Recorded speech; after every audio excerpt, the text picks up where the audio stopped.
তাদের জন্মদিন ৪ তারিখ, ১৩ তারিখ, ২১ তারিখ এবং এই ২২ তারিখ এবং ৩১ তারিখ।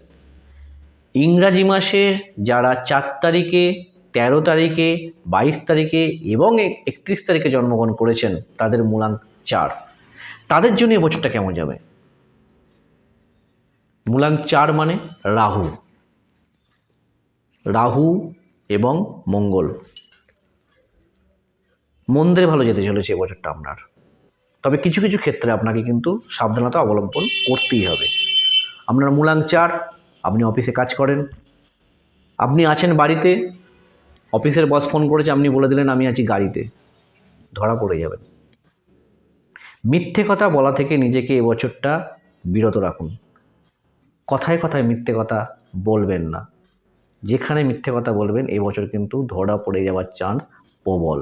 তাই খুব সাবধান, মিথ্যা কথার মিথ্যার আশ্রয় একদমই আপনি নেবেন না এবছর। একটু লেজি হবেন, লেজিনেসটা কাটাতে হবে। যাচ্ছি যাব, করছি করব, এই মানসিকতা থেকে আপনাকে বেরিয়ে আসতে হবে। রাত করে ঘুমানোটাকে একটু তাড়াতাড়ির মধ্যে নিয়ে আসতে হবে, সিস্টেমের মধ্যে নিয়ে আসতে হবে।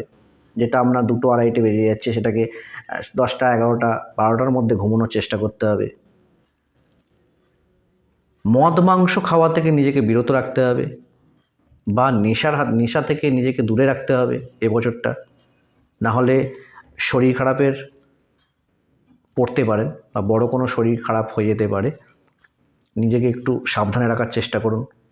এবছরটা গাড়ি চালালে আপনাকে সাবধানে চালাতে হবে। অ্যাক্সিডেন্টের প্রবণতা থাকতে পারে, চোটাঘাত লাগতে পারে।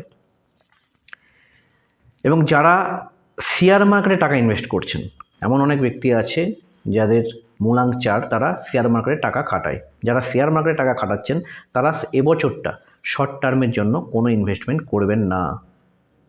ইনভেস্ট করলে লং টার্মের জন্য ইনভেস্ট করুন। এবং অবশ্যই টেকনোলজির সংক্রান্ত কোনো প্রোডাক্টের ওপর টাকা ইনভেস্ট করুন লং টার্মের জন্য। দেখুন আপনি অবশ্যই লাভবান হবেন এবছর। এবং জানুয়ারি থেকে এপ্রিল পর্যন্ত নিজেকে একটু সজাগ হয়ে চলাফেরা করতে হবে। মে মাসের পর থেকে দেখবেন সময়ের পরিবর্তন হচ্ছে বা পরিবর্তন চেঞ্জ হচ্ছে।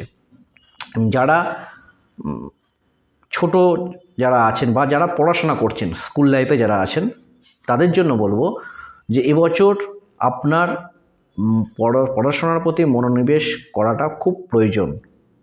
আপনি এবছর কিন্তু বেশি অমনোযোগী হবেন বা থাকবেন, যার জন্য লেখালেখি যখন করবেন, বাড়িতে যখন লেখালেখি করবেন, তখন উড পেন্সিল যেটা বলা হয়, কাঠের পেন্সিল যেটা, সেটাকে ব্যবহার করুন লেখার সময়।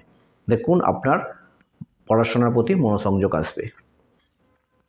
এইভাবে একটুখানি সাবধানে চলতে হবে আপনাকে, তো না হলে সমস্যা পড়তে পারেন।